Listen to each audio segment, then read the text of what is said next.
Bonjour à tous et bienvenue dans ma cuisine encore une fois. Pour cette fois, j'ai décidé de vous faire une petite recette qui est sur Cookie Dough, qui au restaurant, on n'ose pas trop parce qu'on ne sait pas si on va aimer, on n'ose pas trop le faire à la maison parce que c'est compliqué à faire, mais avec le Thermomix, c'est super simple et c'est le risotto au poireau et saumon fumé. On va commencer la recette avec 50 g de parmesan qu'on va mettre dans le bol. On va faire suivant. On remet le couvercle avec le gobelet dosant. Et on va faire tourner notre Thermomix à la vitesse 10 pendant 10 secondes.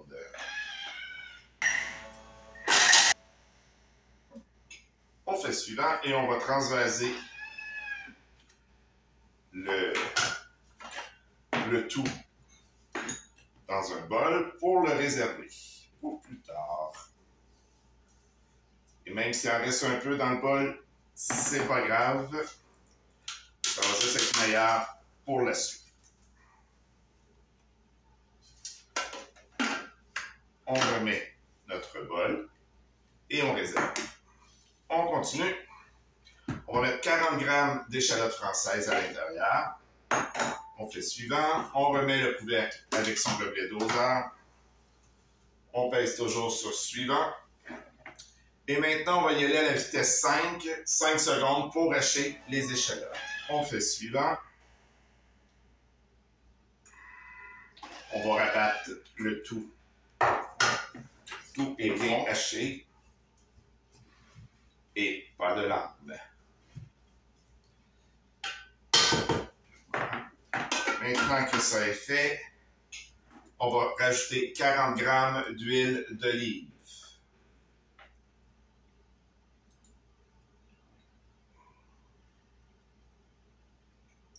Avec la balance intégrée, ça va bien pour mesurer la quantité.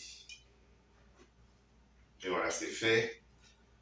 Maintenant, on fait suivant encore et on va réinsérer, on va remettre notre couvercle, mais sans le gobelet doseur cette fois-ci. Et on va y aller pour 3 minutes à 120 degrés à la vitesse 1.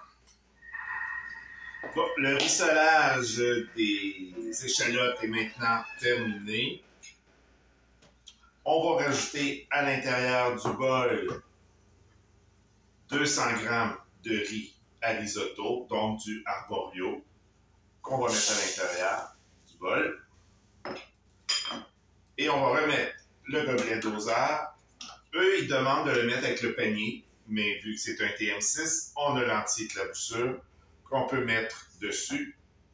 Et moi, ce que je fais, je le mets toujours un coup c'est parti pour pouvoir surveiller à l'intérieur de temps en temps si j'ai le goût de regarder.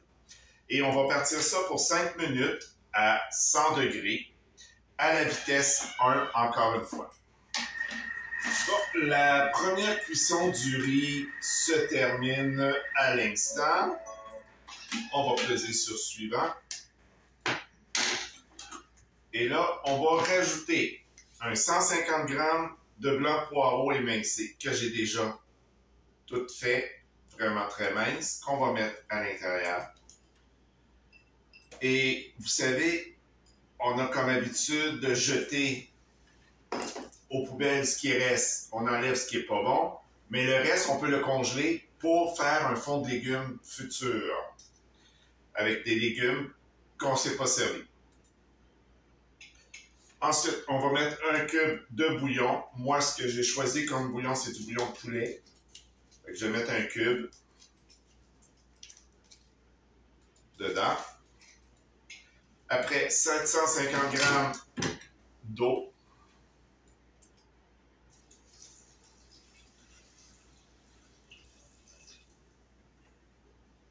Et voilà. À la suite, on va remettre le couvercle avec l'anti-éclaboussure. On va faire suivant et on va repartir ça pour 20 minutes à 100 degrés à la vitesse cuillère inversée. Pendant la cuisson vous préparez votre saumon fumé. Vous le coupez en petites lanières,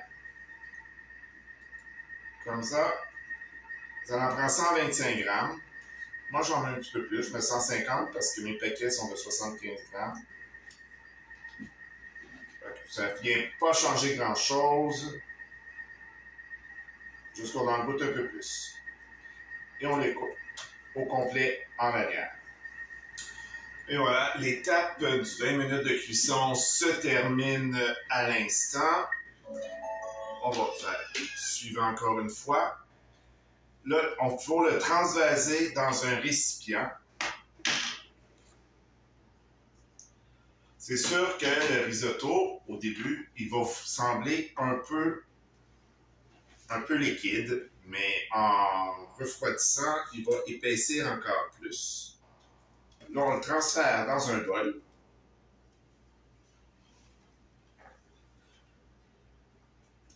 Voilà. OK. On va aller chercher des morceaux de poireaux qui ont resté près après les lames. Ça, c'est normal.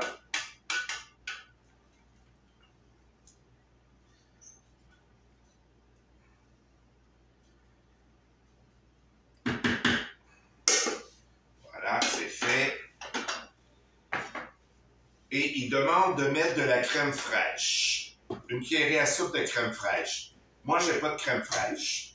Et je préfère mettre une cuillerée à soupe de yogourt grec nature dans mon risotto que je vais mettre. Voilà, c'est fait.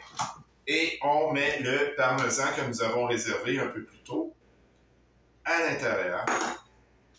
Et maintenant, on va mélanger le tout. Et que ça fait un beau risotto crémeux.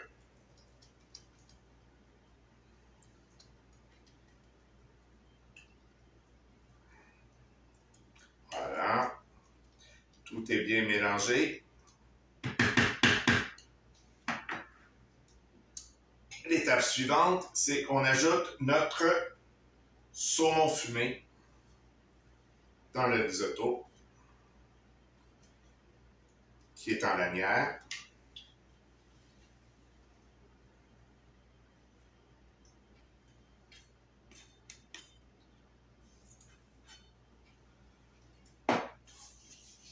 On peut le mélanger un petit peu. On le laisse quand même sur le dessus un peu pour la beauté de la chose. Et voilà, le risotto, il est terminé.